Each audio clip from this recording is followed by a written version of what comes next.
बदलाव होने के साथ साथ में हमारे जीवन में बहुत सी चीज़ें ऐसी घटती हैं कि जो हमें जो शुरू शुरू में हम जो जिन लड़का लड़की जो आपस में प्यार करते हैं वो थोड़े बहुत समय के बाद में वो नशा उतर जाता है। और वास्तविकता में एक हिंदुस्तान में इस समय तो खैर बहुत सी ऐसी मुस्लिम संगठनों की तरफ से और मुस्लिम जो जिहादी को चाहने वाले हैं या फिर जो जिहाद करने वाले हैं या फिर जो इस्लाम के कट्टर हैं, जो इंसानियत को तवज्जो नहीं देते हैं, केवल अपने धर्म को ही तवज्जो देते हैं, उन लोगों के सही मायने में, क्योंकि देखने में बहुत सी चीज़ें अलग होती हैं और होने में बहुत सी चीज़ें अलग होती हैं, क्योंकि जब किसी व्यक्ति को फंसाया जाता है तो बड़ी बड़ी मीठी मीठी बातें और बड़े बड़े सपने दिखाए जाते हैं, और जब उसी व्यक्ति का असली चेहरा सामने आता है तो वही व्यक्ति, जब वो आदमी उस जाल में फंस जाता है तो वही व्यक्ति अपने रंग बदल देता है। तो ऐसा ही हिंदुस्तान में चल रहा है और हिंदू लड़कियों के साथ में, और हिंदू लड़कियों के साथ में ऐसा बहुत हो रहा है आजकल, क्योंकि सोशल साइट का ज़माना है, फेसबुक और सोशल मीडिया का ज़माना है, तो उससे एक दूसरे के संपर्क में आ जाते हैं। और बहुत से ऐसे भी ग्रुप हैं, ऐसे बहुत से फेसबुक वगैरह या फिर और भी अनेक मैंने स्वयं चेक किए हैं और मैं स्वयं जानता हूं, क्योंकि जब हम अंदर उस आईडी को खोल के अंदर देखते हैं और जब गहरी जांच पड़ताल करते हैं तो वास्तविकता में सामने कोई और चेहरा है और पीछे कोई और चेहरा है, ऐसा भी होता है। और या फिर ऐसा भी होता है कि पीछे लड़का है और जो फेसबुक वगैरह पे या फिर किसी भी सोशल साइट पे या फिर आईडी वगैरह में जो भी होता है वो लड़की का फ़ोटो होता है, ऐसा भी होता है। और ऐसे अनेक अकाउंट मैंने देखे हैं। और तो ऐसा मैं, क्योंकि पीछे से हमें सब कुछ नहीं दिखता है और सामने भी बहुत सी चीज़ें नहीं दिखती हैं। बाज़ार में कोई किसी हम आदमी से मिले तो हमें सब कुछ नहीं दिखता, उसका सब कुछ मालूम भी नहीं होता है, क्योंकि मन में व्यक्ति के क्या चल रहा है और व्यक्ति क्या सोच रहा है और मुँह से क्या कह रहा है, कथनी और करनी में अंतर होता है। तो कहने का प्रयास केवल मेरा इतना है, और ख़ास करके हिंदू लड़की बहन बेटियों से, कि अपने सबसे पहले जीवन को, इंसान का जीवन है बहुत कीमती जीवन होता है, मनुष्य का जीवन बहुत कीमती होता है, और छोटी सी गलतियों से बहुत कुछ बिगड़ जाता है इस जीवन में। और बहुत सी कुछ गलतियां तो ऐसी होती हैं कि ताउम्र हमें खलती हैं या फिर हमें बहुत दुख देती हैं हमें जीवन में। कोई जीवन में बड़े से बड़ी छोटी छोटी गलतियों से हमें जीवन में बड़े बड़े दुख मिलते हैं। अक्सर देखा होगा कि बहुत से बच्चे गाड़ियाँ तेज़ चलाते हैं और उनसे बहुत से लोग टोकते भी हैं कि गाड़ी तेज़ मत चलाया करो, तो लेकिन वो तवज्जो नहीं देते हैं, नई उम्र में बच्चे तवज्जो नहीं देते हैं उन बातों को। लेकिन बहुत से लोगों का एक्सीडेंट भी हो जाता है उसी कारण से।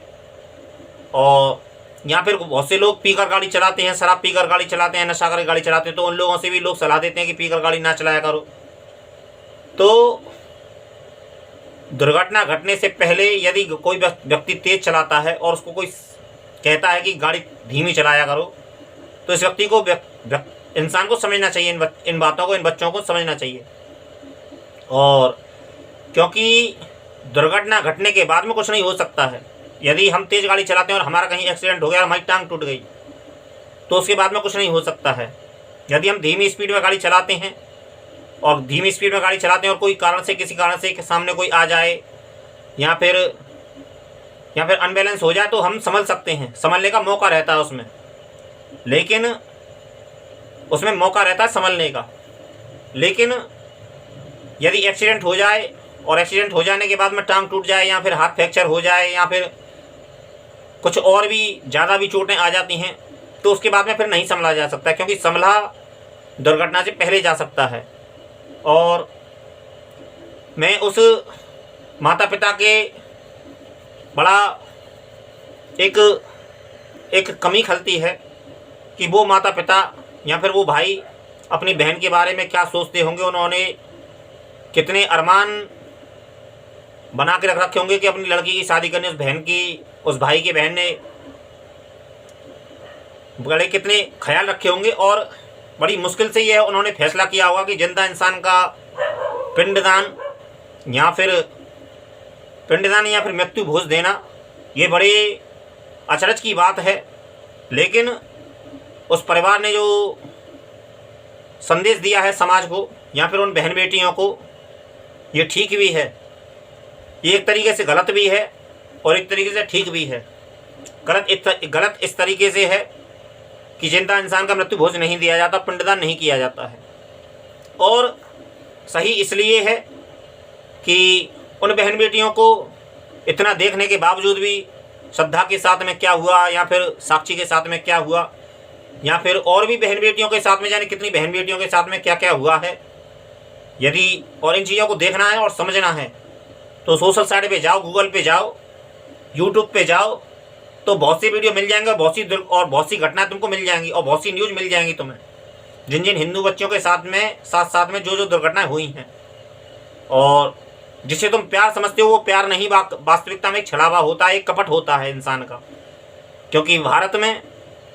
इस समय बहुत से मुस्लिम ग्रुप या फिर बहुत से मुस्लिम लड़के इन हरकतों कर रहे हैं और उनका मकसद ही केवल इतना है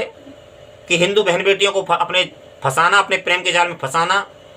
और फिर उनसे शादी करके इस्लाम कबूल करवाना। और इसलिए इस्लाम में यदि वो कबूल ना करें तो फिर उनके साथ में बहुत से एक्सीडेंट होते हैं, और एक्सीडेंट होते हैं फिर उसके बाद में बहुत कुछ होता है और बहुत कुछ होता है। तो मैं उस परिवार को एक अच्छा भी मानता हूँ समाज के लिए, उन बहन बेटियों के लिए जो सीधे तरीके से, जो सीधी बात को समझती नहीं है। और इस केस में भी आगे चलकर क्या होगा ये तो समय ही तय करेगा, और कुछ बोलना तो ज़्यादा ठीक नहीं है। और उस परिवार ने एक संदेश सही दिया है उन बहन बेटियों के लिए जो ऐसे दुर्घटनाओं को अंजाम दे रही हैं, या फिर अपने जीवनों को नर्क बनाने के लिए आतुर हैं, और या फिर जो प्यार को ही सब कुछ समझती हैं। वास्तविकता में जो बहन बेटियां उसको प्यार समझती हैं वो प्यार नहीं होता है, वो एक धोखा होता है और एक दिखावा होता है। जो प्रेम की आड़ में एक योजना को अंजाम दिया जाता है और योजनाओं को अंजाम दे रही हैं। लेकिन हिंदू बहन बेटियों को इतनी समझ नहीं है, और यदि कोई समझाए, घर का बुजुर्ग या फिर बड़ा कोई समझाए और हमको कोई रोक टोक करे तो उनको बड़ा बुरा लगता है, या फिर उनकी समझ में आता नहीं है, या फिर वो समझना चाहते नहीं हैं। क्योंकि वो बड़ों से अपने आप को समझदार ज़्यादा समझते हैं, क्योंकि बड़ों ने जीवन बाद में देखा, उन्होंने जीवन पहले देखा है। और जो बच्चे अपने माँ बाप का दिल दुखाते हैं वो तो वैसे भी दुखी ही रहते हैं, और जो ज़्यादा ही गलत फैसला करते हैं वो और ज़्यादा दुखी रहते हैं, और जो माँ बाप के साथ में गलत कर्म करते हैं वो और भी ज़्यादा दुखी रहते हैं। तो मैं उन बहन बेटियों से ही बस यह कहना चाहता हूँ कि अपने जीवन को समझने का प्रयास करो। बड़े बुजुर्ग जो हमको टोकते हैं उसको भी समझने का प्रयास करो। जीवन बड़ा अनमोल है और गलतियाँ होने के बाद में कुछ नहीं हो सकता है। गलतियाँ होने से पहले अपने जीवन को सुधारा जाए और समझा जाए, और प्यार व्यार के चक्कर में छोड़ के फ्यूचर पे ध्यान दिया जाए, और फ्यूचर पे अपने बड़ों की बात को समझा जाए। क्योंकि माँ बाप जो अपने बच्चे के विषय में सोचते हैं वो गलत नहीं सोचते और बहुत कुछ सोचते हैं, तो उनके अरमानों पर पानी ना फेरें। बस यही कहना चाहता हूँ। नमस्कार।